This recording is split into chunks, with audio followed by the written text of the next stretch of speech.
संसार में कोई किसी को न कष्ट देता है न दुख देता है, हमें अपने ही कर्मों का फल है जो हमें सुख और दुख प्रदान करता है। 3 प्रकार के कर्म होते हैं, एक संचित है, दूसरा संचित है, क्रियमाण है और प्रारब्ध है। संचित वो कर्म है जो हम पहले किए हुए हैं, हमारे पूंजी रूप में इकट्ठा है, और वही संचित कर्म जो है प्रारब्ध बनकर हमको प्राप्त होता है, जो हमें इस जीवन में मिल रहा है, और जो इस वर्तमान में जो हम कर्म कर रहे हैं वही क्रियमाण कर्म है। इस प्रकार 3 प्रकार के कर्म हुए, संचित कर्म, प्रारब्ध और क्रियमाण। तो जो प्रारब्ध है वही प्रारब्ध जो है वही हम जो है भोग रहे हैं। हमें ना कोई दुख देता है ना सुख देता है, हमें अपने ही कर्मों का फल भोगना पड़ता है। संसार में जितने लोग हैं सबको अपने अपने कर्मों का फल भोगना पड़ा है।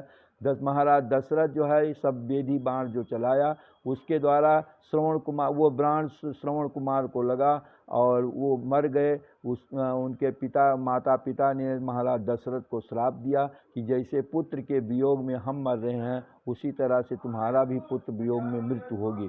तो दशरथ की मृत्यु जो है पुत्र वियोग में हुई, उन्हें अपने ही कर्मों का फल प्राप्त हुआ। इसी तरह से जो है वो कैकेयी को जो है वो कैकेयी ने जो कर्म किया उनको अपने कर्म का फल भोगना पड़ा। और भगवान को भी जो है जो सीता का वियोग हुआ, नारद जी ने जो श्राप दिया था उसके कारण उनको सीता का वियोग हुआ। और बड़े बड़े महात्माओं को भी कष्ट भोगने पड़े हैं।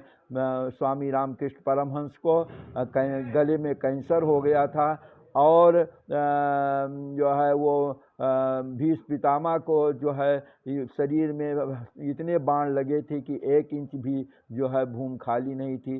तो भीष्म पितामह ने भगवान कृष्ण से ये प्रश्न किया कि हे प्रभु, हमको इतना कष्ट क्यों मिल रहा है? मुझे 100 जन्मों का कर्म मालूम है, मैंने कोई ऐसा कर्म नहीं किया है जिससे हमको ये कष्ट मिले। तो भगवान कृष्ण ने कहा, पितामह 1 जन्म और पहले जाइए तो आपको पता चलेगा। तो 1 जन्म पहले वो गए तो उनको पता चला कि एक बार वो राजा थे और उनकी सेना जा रही थी, रास्ते में एक सांप जो है पड़ा हुआ था। सैनिकों ने पूछा कि सांप जो है अभी सेना के द्वारा कुचल कर मर जाएगा। तो महाराज भी जो है उन्होंने आदेश दिया कि इस सर्प को धनुष की नोक से उठा करके फेंक दो। उनके सैनिक ने जो है उस सर्प को धनुष की नोक से उठाकर फेंका, और वो सर्प वहाँ पर पड़ा जहाँ बबूल का कांटा था, और वो बबूल के कांटे के ऊपर जो है उसका पूरा शरीर पड़ा, और रिस करके उसका खून गिरा, और वही फल जो है वो भीष्म पितामह को प्राप्त हुआ। इसी तरह से धृतराष्ट्र को भी अपने कर्मों का फल भोगना पड़ा। धृतराष्ट्र 50 जन्म के पहले जो है ये कर्म किए थे कि हंस के जो है 100 अंडों को उन्होंने खा लिया था। इसी कारण उनके सामने जो है उनके 100 पुत्र मर गए। भगवान राम को जो है भगवान राम लक्ष्मण से कहते हैं, लक्ष्मण देखो, इसी समय हमको जो है वो चक्रवर्ती सम्राट होना था, और इसी समय हम जो है जंगल में जा रहे हैं। इस प्रकार जो है जितने कर्म हमारे हैं वो हमें जो है वो दुख और सुख प्रदान करते हैं। हमें संसार में कोई दुख और सुख नहीं देता है। हमें अशुभ कर्म है, वही अशुभ कर्म हमको दुख देते हैं। जो हमारा शुभ कर्म है वो हमको सुख देता है। अशुभ कर्मों को जब हम भोगते हैं तो कहा जाता है कि हमारे जो है वो पाप क्षीण होते हैं।